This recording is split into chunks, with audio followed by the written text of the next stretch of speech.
नमस्कार बच्चों। कक्षा 9 के अध्याय संख्या 3 के बारे में, जिसमें नात्सीवाद और हिटलर के उदय या हिटलर के बारे में अपने पढ़ना है, उसके इस भाग में जानते हैं जो सबसे इम्पोर्टेंट टॉपिक रहेगा हमारा कि हिटलर का उदय किस प्रकार से होता है जर्मनी में, क्या कारण रहे थे, क्या परिस्थितियां रही थी जिसके कारण जर्मनी के लोग एक नरसंहारक को, एक इतनी बड़ी जनता को मारने वाला या उसके इस प्रकार के जो धूर्त विचार थे उनको भी स्वीकार करने का कार्य करती है। इन चीज़ों के बारे में हमने पढ़ा था जो हमारे पिछले वीडियोस थे उसमें, कि किस प्रकार से जर्मनी की आर्थिक और राजनीतिक स्थिति जो थी वो बहुत ज़्यादा बुरी हो चुकी थी। अब लोगों का लोकतांत्रिक राज व्यवस्था में बिल्कुल भी विश्वास नहीं रहा था, क्योंकि वाइमर गणराज्य जो लोकतांत्रिक राज व्यवस्था वाला शासन तंत्र था वह उनकी किसी भी प्रकार की उम्मीदों पर पूर्ण रूप से खरा नहीं उतर रहा था या किसी भी प्रकार के कार्य को वह पूर्ण नहीं कर पा रहा था, जिसके कारण लोगों को अब क्या है, कुछ अलग प्रकार का शासन तंत्र चाहिए था। और उस समय साम्यवादी या समाजवादी विचारधारा जो थी वो लोगों या जर्मनी के लोगों में इतनी ज़्यादा व्याप्त नहीं थी। इसका फ़ायदा जो है वो हिटलर प्राप्त करता है। तो अभी क्या है, अपने देखते हैं कि हिटलर उस स्थिति तक कैसे पहुंचता है कि जर्मनी की जनता जो है वो उसके द्वारा किए जा रहे सारे गलत कार्यों को बर्दाश्त करती है, फिर भी वह जर्मनी का सबसे बड़ा नेतृत्व करने वाला और दुनिया में सबसे बड़ा जनसंहारक बन जाता है। तो आज इस पॉइंट में अपने स्टार्ट करते हैं हिटलर का उदय। जो हमारा टॉपिक रहेगा वह होगा हिटलर का उदय। देखते हैं हिटलर के बारे में चर्चा करने शुरुआत करते हैं उसके जन्म से लेकर कि जो राजनीतिक स्थिति थी और आर्थिक स्थिति थी उसने क्या है, हिटलर का उस मुकाम तक पहुंचने का जो रास्ता था वो शुरुआत में आसान कर दिया। ठीक है, क्योंकि हिटलर जैसा व्यक्ति था वह उस विचारधारा तक कैसे पहुंचता है उसको अपने पढ़ना स्टार्ट करते हैं। देखिए, हिटलर जो है वो 1889 के अंदर ऑस्ट्रिया देश में पैदा होता है। ऑस्ट्रिया में जन्म होता है हिटलर का। हिटलर जो था वो प्रारंभ से ही एक गरीब परिवार से बिलोंग करता था। उसका संबंध जो था वो एक बिल्कुल ही गरीब निम्न प्रकार के परिवार से था। और जब प्रथम विश्व युद्ध चल रहा था, प्रथम विश्व युद्ध के समय युद्ध में वह अपनी भूखमरी से निजात पाने के लिए, अपने आप को कुछ धन प्राप्त करने की मंशा से वह क्या करता है, सेना में भर्ती हो जाता है। यानी क्योंकि उस समय युद्ध के समय जो प्रत्येक देश था उसको सैनिकों की आवश्यकता थी। प्रथम विश्व युद्ध में जैसा कि हमने देखा था कि जर्मनी और ऑस्ट्रिया एक साथ होकर लड़ते हैं अंत तक, तो वह ऑस्ट्रिया के द्वारा जर्मनी की सेना में भर्ती होता है और उसके बाद वह वहाँ अपना कार्य जो है वो पूर्ण ईमानदारी से, बहादुरी से करता है और वह वहाँ पर कॉर्पोरेल बनता है। कॉर्पोरेल के पद तक पहुँचता है। उससे पहले जो वह कार्य करता है वह संदेश वाहक का होता है, संदेश वाहक का कार्य करता है। ठीक है, उसके बाद वह कॉर्पोरेल बनता है और इस कार्यों को वह पूर्ण बहादुरी से पूरा करता है, जिसके कारण उसको कई क्या है, मेडल भी मिलते हैं। यानी बहादुरी से कार्य करने के लिए, सेना में बहादुरी का प्रदर्शन करने हेतु वह इस प्रकार की चीज़ों का विजेता बनता है। यानी एक अच्छा सैनिक बनकर वह पूरे देश के सामने साबित होता है। और जैसा कि मैंने बताया था, थोड़े समय बाद जो युद्ध समाप्त होता है उस समय सैनिकों की स्थिति समाज में सबसे अच्छी हो चुकी थी। आम नागरिकों के बजाय उनको ज़्यादा क्या है सम्मान दिया जाता था। तो उसी के कारण क्या है, उसी का फ़ायदा हिटलर को थोड़ा मिलना शुरू होता है शुरुआत में। उसके बाद जैसे ही विश्व युद्ध समाप्त होता है, वह अग्रिम मोर्चे का सैनिक था, ठीक है। और जब जर्मनी की हार होती है, जर्मनी की हार उससे बर्दाश्त नहीं होता, यानी वह बिल्कुल नहीं मान सकता था या देख सकता था कि उसका देश हारे, ठीक है। अपने देश को हारता हुआ वह बिल्कुल नहीं देख सकता था। इससे ज़्यादा बुरा या इससे ज़्यादा गुस्सा उसको कब आता है, जब वर्साई की संधि होती है, वर्साई की संधि। अब वर्साई की संधि जो थी वो जर्मनी के लिए वास्तव में अपमानजनक थी, वहाँ के प्रत्येक नागरिक के लिए अपमानजनक थी। वैसे ही क्या है, हिटलर इसको और भी ज़्यादा बुरा समझता है जर्मनी के लिए, स्वयं के लिए, और वह तभी से क्या है, इस वर्साई की संधि का बदला लेने का कार्य शुरू कर देता है। यानी पहली विचारधारा जो उसकी थी वह यह थी कि वह जर्मनी को ही पूरे विश्व में लाना चाहता था, यानी पूरा विश्व जो हो वो जर्मनी हो, किसी और अन्य देश के नाम से जाना ना जाए, उसके जो क्षेत्र हैं वो इतने ज़्यादा विस्तृत हों कि कोई भी अन्य देश उसके साथ हस्तक्षेप न कर सकें। तो लेकिन उसके पास कोई मौका नहीं था फ़िलहाल, ठीक है। वह अब एक सैनिक था जो युद्ध में हारा हुआ देश है उसका सैनिक था, तो वह कुछ कर भी नहीं पा रहा था। अब उसको दूसरा जो मौका मिलता है यह उसकी सैनिक जीवन था, ठीक है। यहाँ तक प्रथम विश्व युद्ध के बाद, यह प्रथम विश्व युद्ध के दौरान की स्थिति थी। अब प्रथम विश्व युद्ध के बाद क्या होता है वह देखिए। प्रथम विश्व युद्ध के बाद 1919 में वह एक पार्टी को ज्वाइन करता है। 1919 के अंदर वह एक पार्टी को ज्वाइन करता है जिसका नाम था German workers party, German workers party. छोटी सी पार्टी होती है, इसको ज्वाइन करता है और अपना प्रभुत्व इसमें कायम करता है, अपने आप को इसमें अहम रोल देना शुरू कर देता है। वह इसमें वह उच्चतम पदों तक पहुंचता है और एक अहम सदस्य का भाग अदा करने लग जाता है। इसके बाद वह धीरे धीरे उस संगठन में अपना नियंत्रण कायम कर लेता है और इसका ही नाम चेंज करके वह क्या कर देता है, इसको नेशनल सोशलिस्ट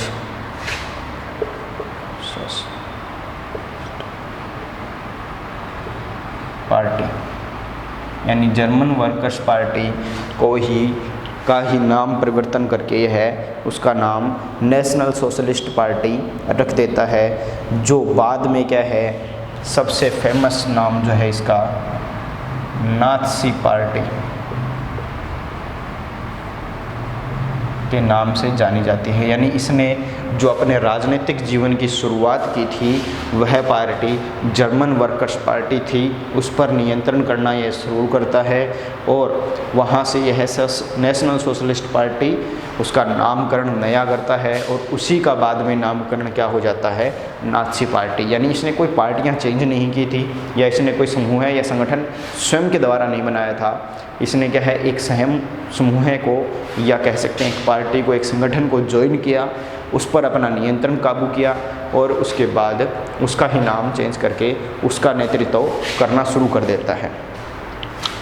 अब बात आती है 1923 में हिटलर में क्या है, कुछ ऐतिहासिक करना चाहता था, हमेशा से है कि जल्दी से सारी चीज़ें वो परिवर्तन करना चाहता था।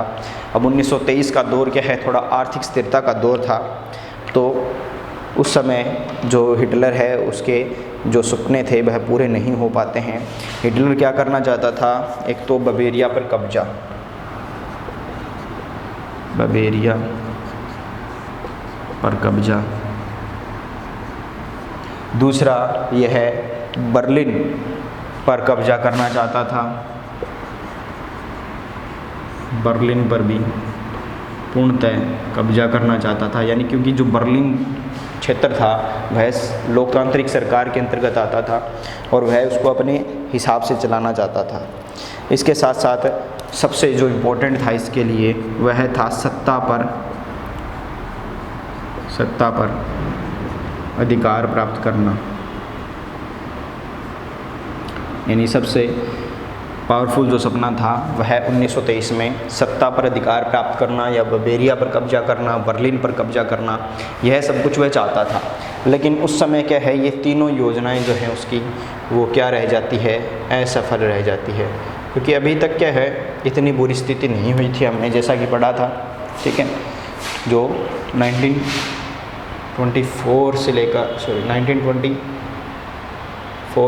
1928 तक क्या है आर्थिक स्थिरता रहती है। और 1923 में क्या है, डोफ्स योजना अमेरिका की जर्मनी में लागू होना शुरू होती है।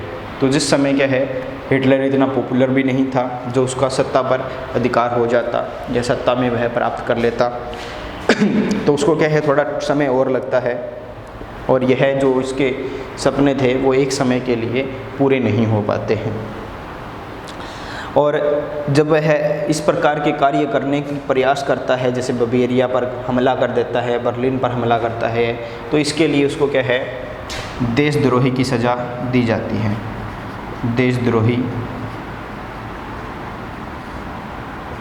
माना जाता है इसको, ठीक है, और इसको सज़ा दी जाती है। लेकिन दोबारा से यह छूट जाता है और दोबारा से अपनी पार्टी को ज्वाइन करता है।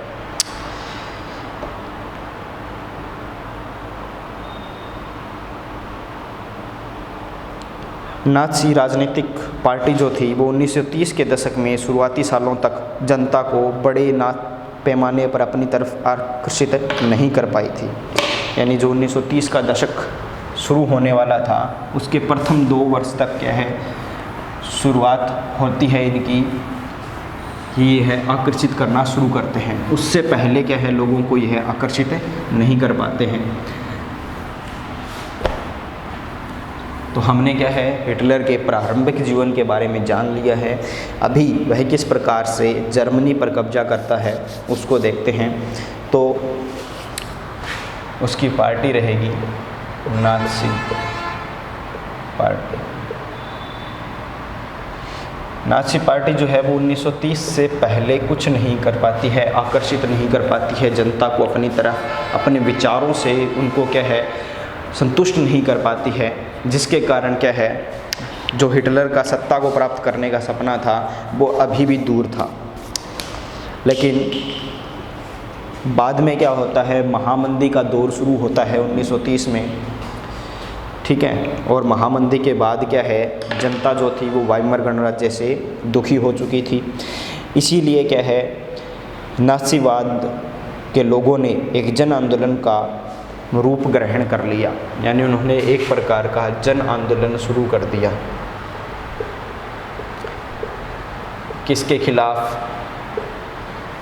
वाइमर गणराज्य की जो लोकतांत्रिक सरकारें बन रही थी उनके खिलाफ। अब क्या हो रहा था, 1929 में जैसा कि हमने देखा है कि बैंक बंद हो रहे थे, काम धंधे सारे बंद हो रहे थे, मजदूर बेरोजगार हो रहे थे, मध्यम वर्ग जो था वो लाचारी और भूखमरी का डर उसको सता रहा था।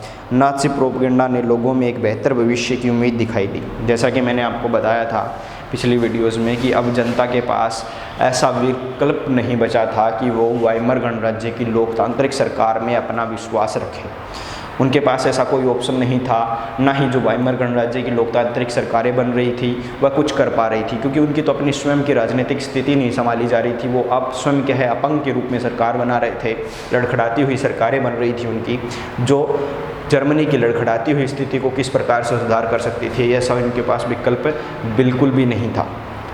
अब जब जर्मनी की सरकार लड़खड़ा रही थी तो उस समय नाज़ीवादियों के लिए या हिटलर के लिए बहुत अच्छा मौका था, क्योंकि अब जनता जो सरकार संचालित की जा रही थी उसमें उसका विश्वास बिल्कुल नहीं रहा था। तो इसीलिए वो क्या है, नाज़ी प्रोपेगेंडा शुरू करते हैं। नाज़ी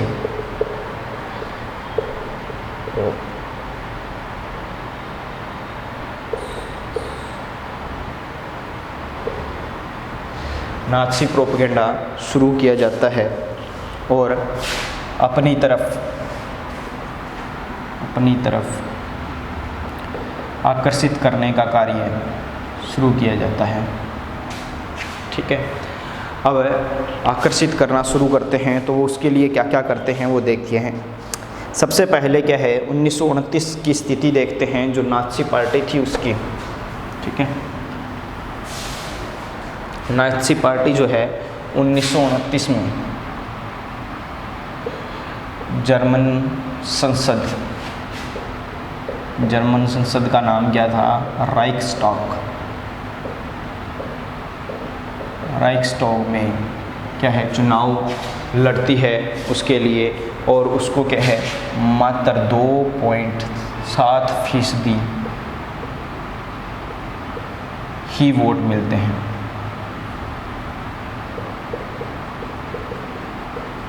सिर्फ 2.7% वोट उनको प्राप्त होते हैं, यानी किसी भी शासन तंत्र में नए के बराबर है यह।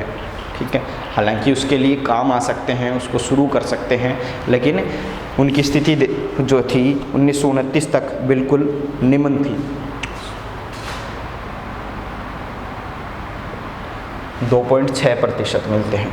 ठीक है, लेकिन 1932 आते यह स्थिति थी 1929 में। 1932 आते होते उनको वोट मिलते हैं 37% या फिर 37% वोट उनको मिलते हैं, यानी अब वह क्या है जर्मनी की सबसे बड़ी पार्टी बन गई थी। 37% जो वोट थे वो उनको मिलते हैं, जो क्या है अभी तक किसी भी प्रकार की सरकार को नहीं मिले थे। ठीक है, अब उनकी पार्टी को मिलते हैं। अब इन सब चीज़ों के पीछे रीज़न क्या रहता है, वो रीज़न नाज़ीवादी लोग, और सबसे महत्वपूर्ण जो रीज़न रहता है वो हिटलर रहता है।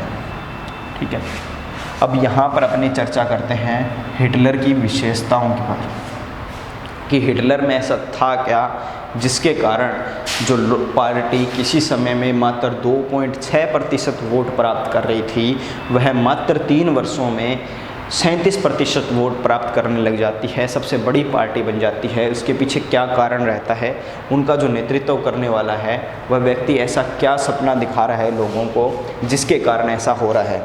तो देखते हैं उसके द्वारा क्या किया गया ऐसा जो पार्टी यहाँ तक पहुँच जाती है।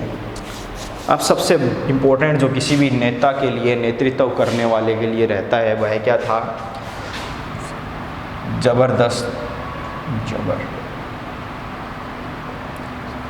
वक्ता, यानी प्रभावशाली वक्ता था वह। ठीक है,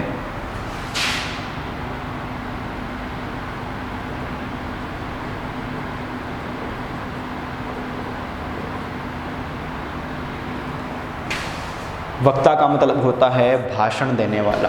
ठीक है, जैसा कि हमारे यहाँ पर मोदी जी हैं। ठीक है, अब मोदी जी का भाषण लोगों को पसंद आता है, राहुल गांधी का नहीं आता है, तो क्या है उसी प्रकार से हिटलर जो था वह बहुत ही अच्छा वक्ता था। उसके जो भाषण हुआ करते थे वह लोगों में अचानक से जोश जगा देते थे। लोग जो है वो अपने देश के लिए कुछ कर गुजरने वाली स्थिति में पहुंच जाते थे। उनके भाषणों से क्या है उनके भाषणों से ऐसा प्रतीत होता था कि वह क्या है एक शक्तिशाली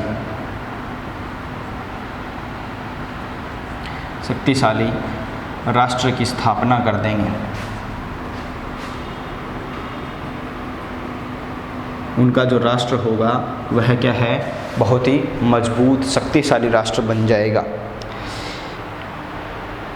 या फिर जो उसके भाषण होते थे उसमें बताया जाता था कि जो वर्साय की अपमानजनक संधि हुई है, अपमानजनक संधि का प्रतिशोध लिया जाएगा, उसका बदला लिया जाएगा। या फिर वो उसके द्वारा जो आश्वासन दिया जाता था उसमें क्या होता था कि जर्मन लोगों की खोई हुई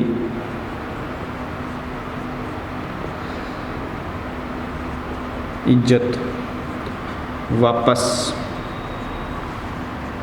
लाई जाएगी। इस प्रकार के आश्वासन जो थे वो हिटलर के भाषण में थे।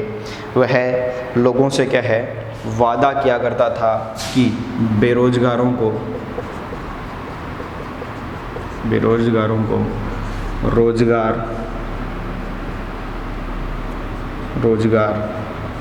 देगा। ठीक है, उसके द्वारा वादा किया जाता था कि जो नौजवान होंगे, नौजवानों का भविष्य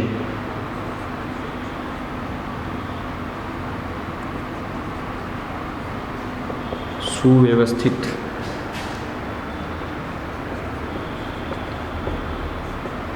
होगा। यानी कहने का अर्थ यह रहता है कि हिटलर जो था वह अपने भाषणों के माध्यम से अपनी विचारधारा को पूरा प्रकट कर रहा था लोगों के सामने।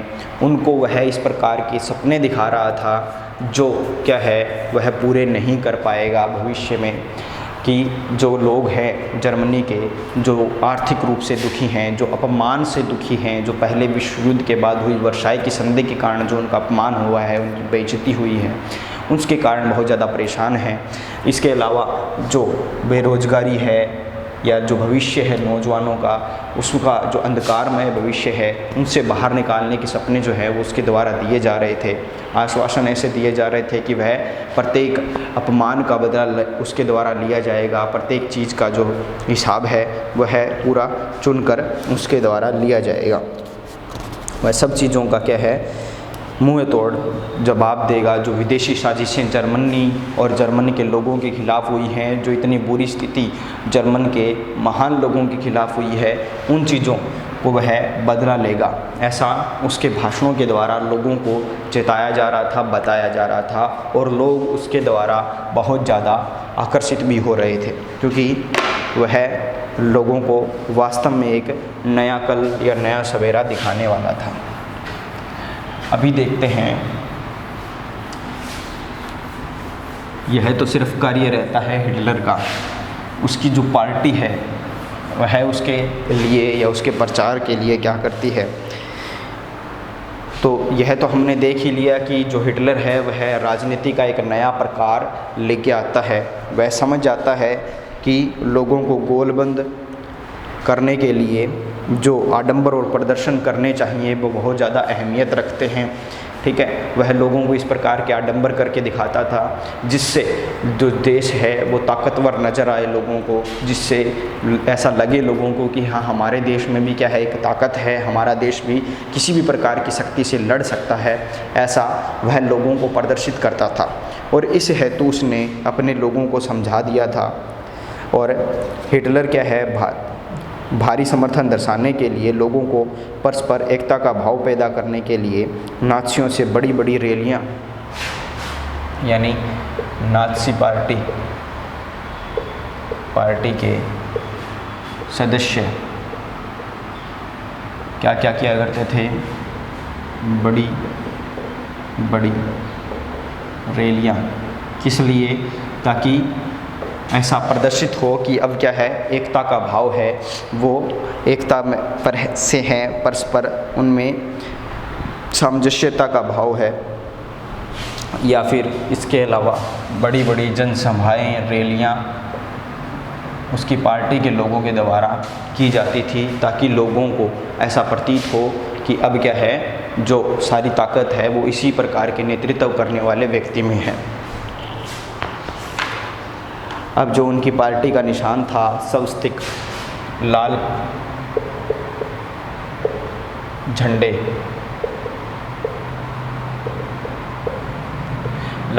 के बीच में जो स्वस्तिक का निशान बना हुआ था उसकी पार्टी का, यानी एक विशेष झंडा उन्होंने बनाया था।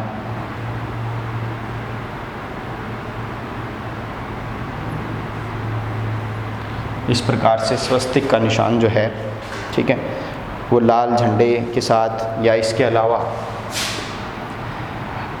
नाज़ी सैल्यूट सैल्यूट या जो फ़ौज उसने तैयार की थी, भाषणों के ख़ास अंदाज और भाषण के बाद ख़ास अंदाज से तालियां बजाने का जो रिवाज उसने शुरू किया था, इससे लोगों को क्या है, आडंबर जो उसने रचे थे उससे ऐसा प्रतीत हो रहा था कि हाँ भाई, जो सारी कुछ ताकत है, जो कुछ बदलाव करने की शक्ति है, वो इसी व्यक्ति में है। यानी नाज़ियों ने क्या है, अपने हिटलर का इतना धुआंधार प्रचार किया कि अब जो लोग थे वो ऐसा समझने लगे थे कि हिटलर जो है वो एक मसीहा है, मसीहा। हिटलर जो क्या है वो एक मसीहा है, एक रक्षक है, एक रक्षक है, या फिर एक ऐसा व्यक्ति है जो तबाही से उनको उभारने के लिए अवतार लेकर पैदा हुआ है। ठीक है, यानी तबाही से उभारने के लिए अवतार लेकर पैदा हुआ है। यानी लोगों के सामने उसको एक भगवान की रूप में प्रदर्शित कर दिया कि जो कुछ भी बदलाव कर सकता है, दुनिया बदलनी है जो, ठीक है, वो हिटलर के हाथों के द्वारा ही बदली जा सकती है। जो जर्मनी की तकदीर है, जो बिल्कुल क्या है, लोगों की जो स्थिति है, जो बिल्कुल ख़राब दशा में जा रही है, उनके लिए यह ईसा मसीह के द्वारा दोबारा से भेजा गया कोई दूत है जो उनकी स्थिति को बदल कर रख देगा, जो दोबारा से एक भगवान के रूप में प्रकट हुआ है और उनको सही दिशा में दोबारा से पहुंचा देगा। और जो लोग थे उनके पास व्यवस्था के अलावा कुछ नहीं था, क्योंकि वह क्या है, पहले से एक लोकतांत्रिक शासन तंत्र को देखते आ रहे हैं जो उनके लिए कुछ नहीं कर पा रहा है। तो इस प्रकार की चीज़ों से उनको क्या है, मन में एक विश्वास जागृत होता है कि हाँ, यह व्यक्ति कुछ कर सकता है। अभी जो हमारा नेक्स्ट पॉइंट रहेगा, जो नेक्स्ट वीडियो में पढ़ेंगे अपने, वह होगा लोकतंत्र का ध्वंस।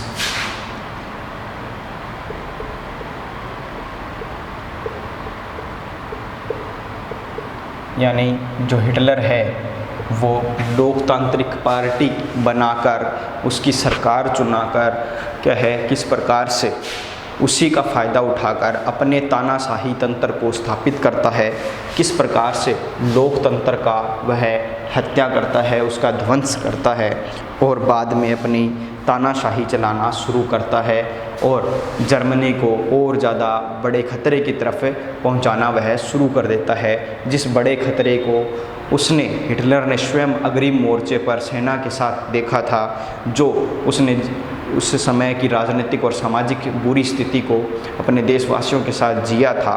उस ही स्थिति के अंदर दोबारा से विश्व युद्ध के रूप में वह उसको किस प्रकार से पहुंचा देता है, उसको अपने क्या है नेक्स्ट वीडियो में कवर करेंगे। इससे पहले समझ लेते हैं कि होता क्या है। होता यह है कि जर्मनी की जो जनता है वह उसको एक मौका देती है बदलाव करने के लिए, और 30 जनवरी 1933 को क्या है, उसको हिटलर को चांसलर के रूप में चुन लिया जाता है। ठीक है, अब चांसलर क्या होता है और उसको किस प्रकार का पद प्राप्त होता है और उस पद से वह किस प्रकार की चीज़ों को प्राप्त करता है, वह अपने देखते हैं। उसको जो चांसलर का पद है वो राष्ट्रपति हिंडनबर्ग के द्वारा चांसलर का पद मिलता है। चांसलर के पद को समझते हैं अपने, और साथ ही साथ इसको भी समझेंगे कि जो चांसलर का पद उसको प्राप्त होता है, जो जनता के स्वर्णिम भविष्य के लिए जनता उसको सौंपती है, राष्ट्रपति उसको लायक मानकर उसको यह पद दिलवाता है, तो किस प्रकार से वह उसका फ़ायदा उठाता है और अपनी मनमानी शुरू करता है, उन चीज़ों को अपने नेक्स्ट वीडियो में पढ़ेंगे। तब तक के लिए इसको रिवाइज़ कीजिए। धन्यवाद।